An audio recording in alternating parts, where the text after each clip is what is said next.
kabar pemirsa TVR Parlemen dimanapun Anda berada, berjumpa lagi dalam program TVR 17 bersama saya Vincent Aldi. Tepat pukul 17 waktu Indonesia Barat, kami hadirkan kepada Anda sejumlah informasi paling baru dan menarik seputar kinerja dan kegiatan DPR RI yang telah disajikan oleh redaksi TVR Parlemen. Dan pemirsa TVR Parlemen, inilah TVR 17 selengkapnya.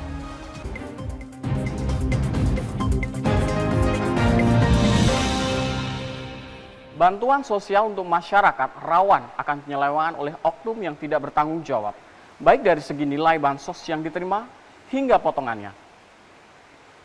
Bantuan sosial untuk masyarakat rawan akan penyelewengan dari nilai bansos yang diterima penerima keluarga manfaat hingga potongan yang dilakukan oleh oknum yang tidak bertanggung jawab. Anggota Komisi 8 menggandeng kepolisian untuk menyalurkan bantuan sosial ke masyarakat. Hal itu untuk mencegah terjadinya pemotongan terhadap bantuan yang diterima. Ditemui usai berkoordinasi dengan Kapolresta Cirebon, Sely Andriani mengatakan, DPR akan selalu bersinergi bersama dengan stakeholder terkait dalam penyaluran bantuan sosial ini. Salah satunya dengan pihak kepolisian. Upaya ini dilakukan untuk mencegah praktek pungutan liar sehingga bantuan sosial yang diterima bisa tepat sasaran. Mengenai proses penyaluran bantuan sosial yang memang sudah berjalan dan kami juga akan bekerja sama, ternyata proses penyaluran yang mekanismenya pada saat beberapa minggu yang akan datang akan ada perubahan, terutama dari proses yang selama ini menggunakan kerjasama dengan e-warung dan berubah menjadi langsung secara tunai, bisa melalui ATM, dan tentu ini juga harus melakukan sosialisasi dan melibatkan aparat penegak hukum. Kapolresta Cirebon Arief Budiman menegaskan akan terus melakukan pengawasan distribusi bantuan sosial ini. Nah, dengan updating penyaluran yang baru ini, saya rasa ini menjadi salah satu terobosan yang positif dan ini lebih memudahkan kami selaku APH dalam rangka melakukan controlling sekaligus juga pengawasan. Kemudian juga terkait dengan updating data, kita selalu berkoordinasi dengan teman-teman dari Dinas Sosial maupun juga petugas kita yang ada di lapangan sampai dengan tingkat desa, utamanya rekan-rekan Babin Kamtibmas. Andri, TVR Parlemen, melaporkan. Komisi 5 DPR RI menggelar audiensi dengan Forum Komunikasi Kepala Daerah di Kecamatan Kumpeh Ulu, guna membahas program kerja dan menyerap aspirasi pembangunan desa. Anggota Komisi 5 DPR RI Bakri menggelar audiensi dengan Forum Komunikasi Kepala Desa Kecamatan Kumpeh Ulu guna membahas program kerja serta menyerap aspirasi tentang pembangunan desa. Dalam audiensi tersebut, FKKD Kecamatan Kumpeh Ulu menyampaikan aspirasi beberapa hal. Di antaranya, persoalan dana desa yang akan dimanfaatkan dalam pembangunan desa. Saya melihat bahwa keinginan daripada Kepala Desa dan BPD ini sangat tinggi. Dia tahu bahwa dengan anggaran dana desa, DD, itu sangat terbatas. Oleh sebab itu, saya selalu memanggil ke mereka, ayo ke DPR, ayo ke Senayan merebut anggaran pusat. Alhamdulillah, mereka mengusulkan berbagai macam, baik itu dari BSPS atau bedah rumah, ya, jalan, jembatan, dan semuanya. Begitu juga desa wisata, termasuk juga mengenai BUMDes. Nah, ini kami sambut baik, insya Allah mudah-mudahan ini bisa diikuti oleh kepala desa seluruh Indonesia. Karena ini menjadi satu momen yang bagus. Direktur Fasilitas Pemanfaatan Dana Desa Kementerian PDTT, Lutfi Latif mengatakan, ia akan mencatat aspirasi para kepala desa untuk dijadikan pertimbangan dalam menerbitkan regulasi terkait dengan persoalan di desa. Kita mendorong dalam 3 tahun terakhir ini kan kita dilanda pandemi COVID. Pemulihan ekonomi menjadi salah satu prioritas dalam Permendes prioritas penggunaan dana desa kita. Kita dorong BUMDes ini menjadi lembaga ekonomi yang ada di desa yang mampu bergairah menciptakan lapangan kerja dan juga bisa menonjolkan produk-produk unggulan yang ada di desa-desa kita. Dodi Muharam, TVR Parlemen melaporkan. Dalam memperingati Hari Perempuan Internasional, Korps Pegawai Republik Indonesia, Sekretariat Jenderal DPR RI mengadakan workshop budidaya jamur bersama pengusaha jamur. Budidaya jamur tiram menjadi salah satu pilihan bisnis yang sederhana namun memberikan keuntungan yang cukup besar bagi pembudidayanya. Selain mudah untuk dibudidayakan, jamur tiram juga dapat diolah menjadi aneka makanan yang memiliki nilai jual dan nilai gizi tinggi. Dalam memperingati Hari Perempuan Internasional, Korps Pegawai Republik Indonesia, Sekretaris Jenderal DPR RI, mengadakan workshop budidaya jamur bersama pengusaha jamur asal Cikarang, Asih Sugianti Rara. Dalam sambutannya, Ketua Korpri Setjen DPR RI Jaka Dewi Winarko mengatakan, acara ini penting dilaksanakan untuk menumbuhkan jiwa wirausaha di kalangan pegawai Setjen DPR RI. Usaha ini sebetulnya bisa dilakukan dalam skala rumah tangga gitu ya. Nah, saya kira ini bagus. Nanti mungkin dari anggota Korpri maupun juga keluarganya itu bisa memanfaatkan ya waktu dan juga peluang-peluang usaha ini untuk bisa tentunya pertama menambah income dan juga sebetulnya untuk konsumsi sendiri. Ketua Bidang Umum Korpri Setjen DPR RI Furkoni Putri Syakura berharap kegiatan ini dapat memberdayakan perempuan, tidak hanya dapat sekedar bekerja, tetapi juga membuka lapangan pekerjaan bagi orang lain. Ya memang ini sebetulnya program Korpri ini dalam rangka Women's International Day ya. Jadi selain kami sebagai perempuan-perempuan tidak hanya bekerja melulu menjadi orang kantoran, tapi suatu ketika bisa menjadi pengusaha-pengusaha kecil ya yang membantu ibu rumah tangga. Mereka bisa menghasilkan uang juga dengan budidaya menjadi berusaha di rumah sendiri ya. Fiona dan Teguh, TVR Parlemen, melaporkan. Kasus Rafael Alun Trisambodo memasuki babak baru. Kini kasus eks-pejabat pajak tersebut memasuki tahap penyelidikan oleh KPK. Dari sebelumnya hanya tahap klarifikasi. Rafael Alun Trisambodo ketahuan memiliki harta tak wajar dan PPATK menyebut nilai transaksi yang sudah diblokir dari rekening terkait Rafael Alun mencapai 500 miliar. Angka fantastis tersebut kini menjadi pertanyaan. Dari mana uang 500 miliar itu berasal? Informasinya akan kami hadirkan sesaat lagi, untuk itu tetaplah di TVR 17. Mengenal tugas dan fungsi DPR RI.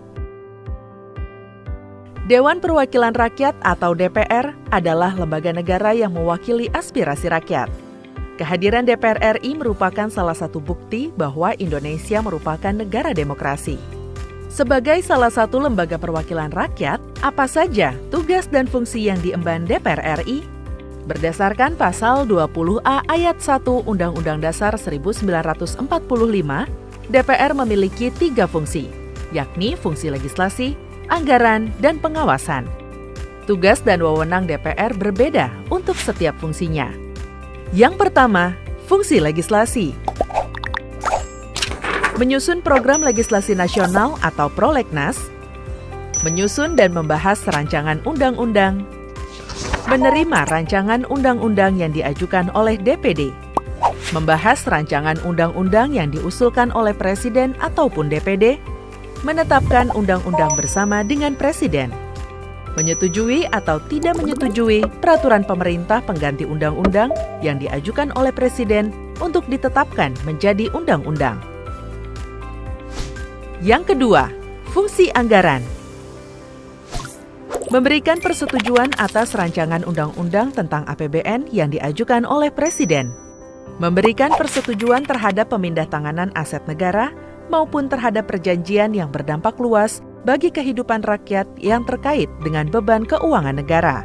Menindaklanjuti hasil pemeriksaan atas pengelolaan dan tanggung jawab keuangan negara yang disampaikan oleh BPK.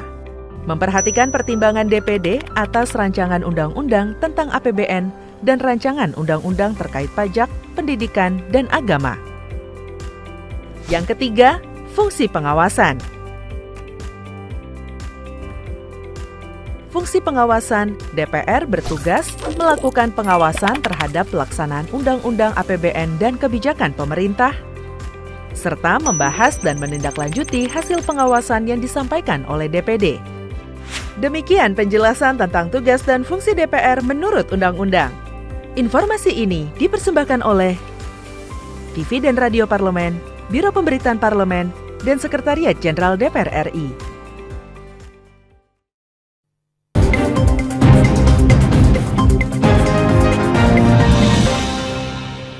Di TVR 17 pemirsa, bagaikan fenomena gunung es, pamer kekayaan pegawai pajak di hadapan rakyat menyiratkan kekuasaan dan jabatan hanya untuk memperkaya diri sendiri. DPR secara tegas meminta kepada para pegawai pajak untuk menghentikan pertunjukan dan aksi sirkus memamerkan kekayaan di depan publik. Pemerintah wajib melakukan pembenahan melalui revolusi mental para pejabat publik. terutama yang terkait dengan pengelolaan keuangan dan pajak. Selain itu, pemirsa, diberlakukan transparansi yang kuat terhadap pengelolaan keuangan negara. Untuk mengetahui informasi selengkapnya, pemirsa, mari kita simak laporan mendalam yang telah dihimpun oleh tim redaksi TVR Parlemen dalam segmen editorial Parlemen berikut ini.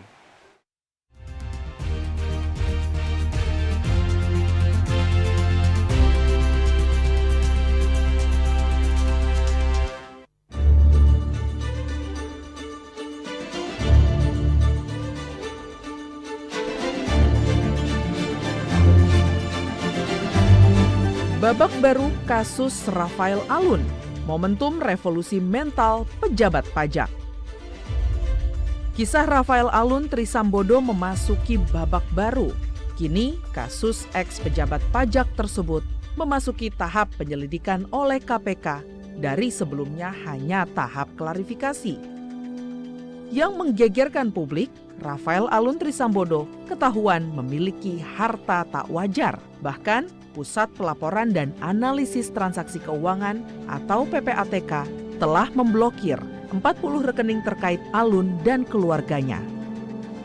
PPATK menyebut nilai transaksi yang sudah diblokir dari rekening terkait Rafael Alun mencapai 500 miliar. Angka fantastis tersebut kini menjadi pertanyaan. Dari mana uang 500 miliar rupiah itu berasal? Kabar baiknya, PPATK telah memblokir puluhan rekening, termasuk milik putra Rafael, Mario Dandi, sejumlah kerabat, dan istri. Tak tinggal diam, DPR RI meminta optimalisasi sinergi antara institusi penegak hukum dengan PPATK untuk mengusut asal-muasal harta tidak wajar serta transaksi keuangan yang mencurigakan. Setiap institusi penegak hukum seperti kepolisian, KPK, ataupun kejaksaan sudah seharusnya melakukan kerjasama dengan PPATK, bahkan berhak meminta data transaksi keuangan yang mencurigakan yang dilakukan pelaku tindak pidana, para pejabat di lingkup kementerian dan lembaga, maupun transaksi mencurigakan yang dilakukan orang perorangan. Selama ini kan institusi penegak hukum, KPK, kejaksaan misalnya, bahkan polisi, itu kan bekerja sama dengan PPATK, ya, Pusat Pelaporan Analisis Transaksi Keuangan. Kan mereka diminta oleh institusi penegak hukum untuk kemudian mencari transaksi keuangan. Makanya kan kemudian ada kemudian istilahnya transaksi keuangan yang mencurigakan, ya, TKM. Ya, itu kan satu sinyal dari PPATK. Jadi kejaksaan, kepolisian, KPK itu kan meminta kepada PPATK untuk melacak rekening-rekening, kecuali di luar rekening, ya. Dia tidak menggunakan transaksi keuangan, perbankan atau yang lain. Dia main cash and carry, ya, itu barangkali tidak mudah juga. Guna mencegah terjadinya kesenjangan dan kecemburuan sosial di masyarakat, Menteri Keuangan juga harus tegas mengevaluasi kinerja dan melakukan pengawasan internal terhadap para pejabat yang menjalankan fungsi pengelolaan anggaran negara. Kami mengingatkan agar seluruh pegawai, ya, dimulai dari pejabatnya, agar memberikan empati dan keteladanan. Ya, jangan mudah, ya, memamerkan apa yang dia punya, gitu, karena itu menciptakan kesenjangan kepada publik. Nah, kita selalu mengingatkan itu, ya, juga tentang gaya hidup sederhana lah, ya. Kemudian pengawasan internalnya, ya, harus bisa melihat masing-masing personilnya, ya, untuk tidak pamer, agar benar-benar ada empati kepada publik yang juga kondisi ekonominya tidak baik-baik saja saat ini, gitu, ya. Artinya ya harus ada kepekaan itulah. Jangan justru aparatur sipil negara atau pegawai di instansi tersebut malah menciptakan kesenjangan di masyarakat. Menteri Keuangan Sri Mulyani mempunyai pekerjaan rumah berat untuk mendisiplinkan perilaku aparatur sipil negara yang doyan pamer kekayaan di hadapan rakyat. Gaya hidup mewah yang kerap dipertontonkan oleh pejabat negara akan menimbulkan kesenjangan sosial dan melukai hati masyarakat kecil yang dengan susah payah membayar pajak dari hasil keringat dan jerih payahnya. Pemerintah saat ini perlu melakukan pembenahan melalui revolusi mental para pejabat publik, terutama yang terkait dengan pengelolaan keuangan dan pajak. Selain itu diperlukan transparansi yang kuat terhadap pengelolaan keuangan negara, khususnya menyangkut jumlah pungutan pajak dari rakyat dan untuk apa pajak itu digunakan oleh negara.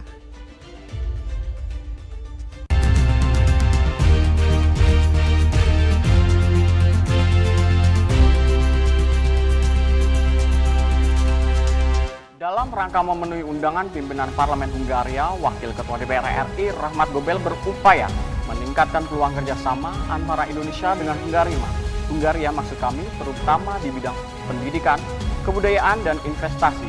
Saksikan informasi selengkapnya pemirsa, untuk itu jangan kemana-mana, tetaplah di TVR 17.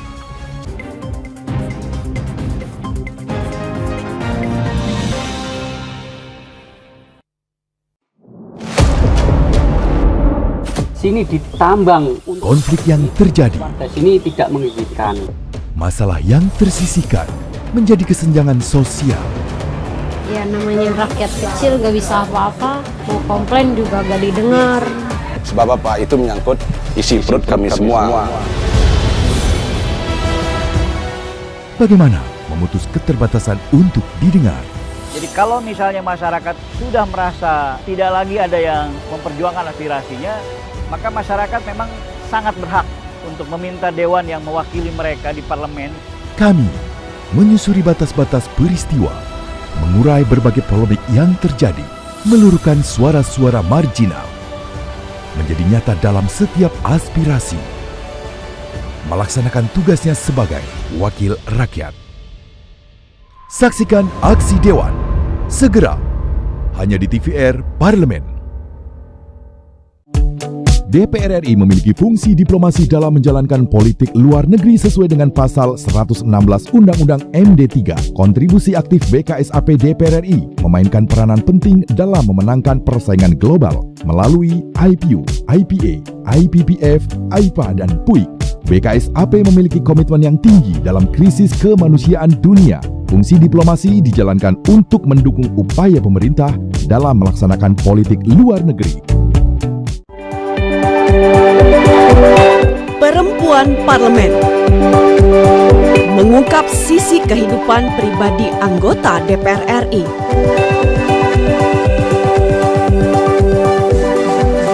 Dan partisipasi perempuan dalam politik dan publik. Dan usaha mewujudkan aspirasi masyarakat di setiap sidang sebagai wakil rakyat.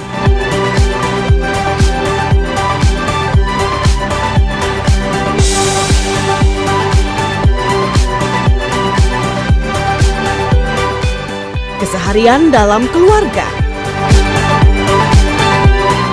Jangan lewatkan Perempuan Parlemen. Hanya di TVR Parlemen.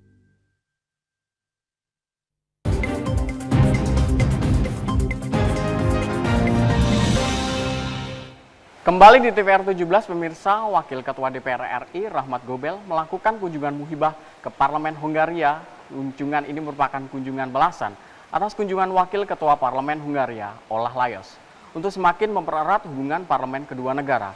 Dan untuk lebih lengkapnya pemirsa, kita simak bersama laporan rekan kami, Nuki Tampu-Bolon dari Budapest, Hungaria. Pemirsa, Wakil Ketua DPR RI Rahmat Gobel telah melakukan kunjungan kerja muhibah ke Budapest, Hungaria. Kunjungan ini merupakan kunjungan balasan atas kedatangan Wakil Ketua Parlemen Hungaria, Olah Lajos, yang pernah berkunjung ke DPR RI beberapa waktu lalu. Rahmat Gobel didampingi Wakil Ketua Komisi 6 DPR RI Muhammad Hekal, anggota Komisi 6 DPR RI Nasim Khan, anggota Komisi 7 DPR RI Dia Roro Esti, serta anggota Komisi 7 DPR serta anggota Komisi 11 DPR RI Heri Gunawan dan Charles Mekiansa. Delegasi DPR RI didampingi Dubes RI untuk Hungaria Dimas Wahab melakukan pertemuan tertutup dengan Olah Lajos yang dilanjutkan dengan makan siang bersama beberapa anggota Parlemen Hungaria. Usai pertemuan tertutup dan makan siang tersebut, Rahmat Gobel menyampaikan beberapa hal yang menjadi pembicaraan atau pembahasan dengan Olah Layos maupun anggota parlemen Hongaria, di antaranya terkait kerjasama Indonesia dan Hongaria di bidang pendidikan, karena ada sekitar 110 beasiswa yang disediakan pemerintah Hongaria untuk para pelajar di Indonesia. Ada juga kerjasama di bidang budaya termasuk musik dan kerjasama di bidang olahraga. Menurut Rahmat Gobel, pihak parlemen Hongaria juga sempat menyatakan ketertarikan negaranya untuk berinvestasi di ibu kota negara RI yang baru, yaitu di Kalimantan Timur. Nantinya Hongaria ingin berinvestasi dalam hal pemeliharaan atau perawatan air atau dikenal dengan water treatment, serta pembangunan lingkungan hidup. Dapat saya informasikan, untuk hubungan ekonomi antara Indonesia dengan Hongaria sampai saat ini memang belum cukup bernilai. Namun pada tahun 2021 lalu, sebuah perusahaan asal Hongaria bernama Roatex memenangkan tender senilai 300 juta dolar Amerika Serikat untuk sistem pembayaran jalan tol tanpa sentuh atau tanpa henti, atau dikenal dengan multi-lane free flow. Terkait sistem MLFF ini, Rahmat Gobel menyatakan mendukungnya. Namun, Rahmat Gobel mengingatkan pada Roatex agar menjamin kerahasiaan data para pemilik kendaraan di Indonesia yang masuk dalam sistem MLFF sehingga bebas dari penyalahgunaan. Demikian laporan singkat dari saya, Nuki Tampubolon, dari rangkaian kunjungan kerja Muhibah delegasi DPR RI ke Budapest, Hongaria. Selanjutnya pemirsa, apa saja yang menjadi topik perbincangan di media online pada hari ini? Usai jeda tetaplah di TPR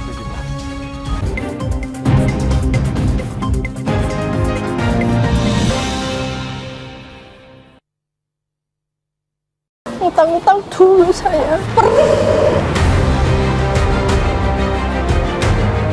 Mereka yang tidak cukup paham teredukasi bagaimana menyuarakan aspirasi demi memperoleh jawaban. Sini ditambang untuk seperti itu, warga sini tidak mengizinkan. Sebab apa? Itu menyangkut isi perut kami semua.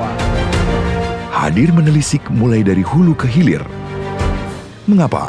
Nah, kalau kita telusuri kenapa banjir ini hampir setiap terjadi, hingga menemukan apa yang belum terkuak secara nyata. Kan kabeh niku sedulur, Pak. Nek kula ngrencangi mriki, sing mriki gelo, nek kula ngrencangi mriki sing mriki gelo. Nggih kedah adil wae, Pak, tengah-tengah.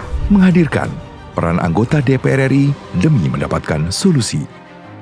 Saksikan Suara Dapil, Senin sampai Jumat pukul 10 waktu Indonesia Barat, hanya di TVR Parlemen.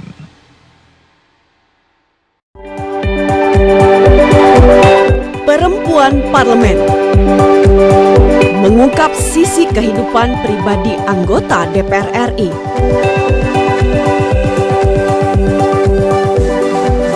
Dan partisipasi perempuan dalam politik dan publik. Dan usaha mewujudkan aspirasi masyarakat di setiap sidang sebagai wakil rakyat.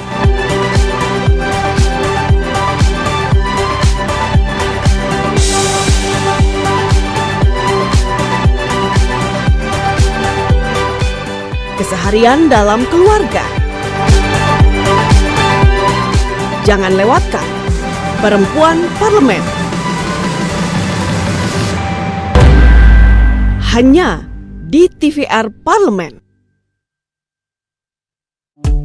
DPR RI memiliki fungsi diplomasi dalam menjalankan politik luar negeri sesuai dengan pasal 116 Undang-Undang MD3. Kontribusi aktif BKSAP DPR RI memainkan peranan penting dalam memenangkan persaingan global melalui IPU, IPA, IPPF, IPA, dan PUIK.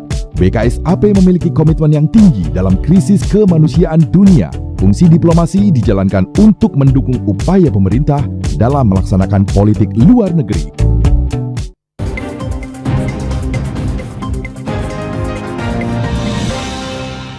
Kembali di TVR 17 pemirsa, kali ini kita akan masuk ke segmen media nasional. Mari kita simak isu apa saja yang menjadi sorotan media serta tanggapan dari sejumlah anggota dewan.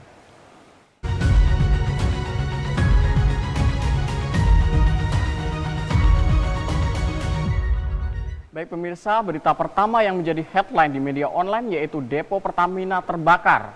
Dan DPR RI nilai bangunan buffer zone merupakan solusi yang rasional. Wakil Ketua Komisi 7 DPR RI Maman Abdurrahman mendorong percepatan pembangunan buffer zone atau zona penyangga di Depo Pertamina Pelumpang, Jakarta. Buffer zone dinilai merupakan solusi konkret dari masalah keamanan Depo Pertamina Pelumpang. Selain itu, pemirsa, juga dibutuhkan kebijakan pemerintah terkait dasar hukum pembebasan lahan. Dan pemerintah bersama KPK, Kejagung, Kementerian BUMN, dan ISDM perlu duduk bersama guna merumuskan dasar hukum kepada Pertamina untuk dapat dilakukan pembebasan lahan di wilayah buffer zone. Di sisi lain, pemirsa, Maman menyebutkan bahwa pembangunan kilang BBM baru masih belum diperlukan.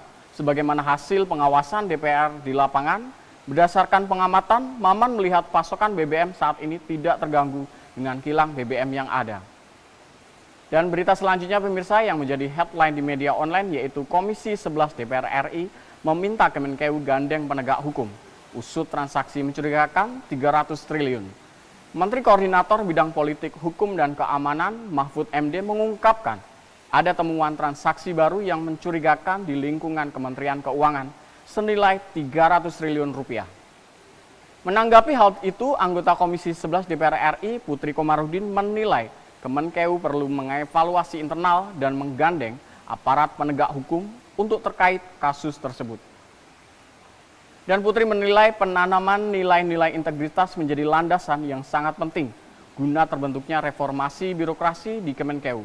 Sehingga Kemenkeu tidak hanya melakukan transformasi dari segi organisasi, kelembagaan, proses bisnis, dan infrastruktur, tapi juga penguatan dan pendisiplinan akan nilai-nilai integritas pada pilar sumber daya manusia. Itu tadi headline di media online pada hari ini pemirsa terkait Pertamina yang terbakar dan DPR RI menilai bangun buffer zone merupakan solusi yang rasional. Serta Komisi 11 yang meminta Kemenkeu gandeng penegak hukum usut transaksi mencurigakan sebanyak 300 triliun.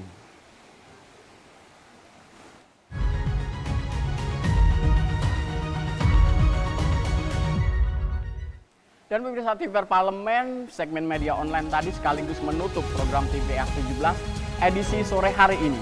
Saya Vincent Aldi beserta seluruh kru TVR Parlemen yang bertugas mengucapkan terima kasih dan undur diri dari hadapan Anda. TVR Parlemen, referensi Indonesia.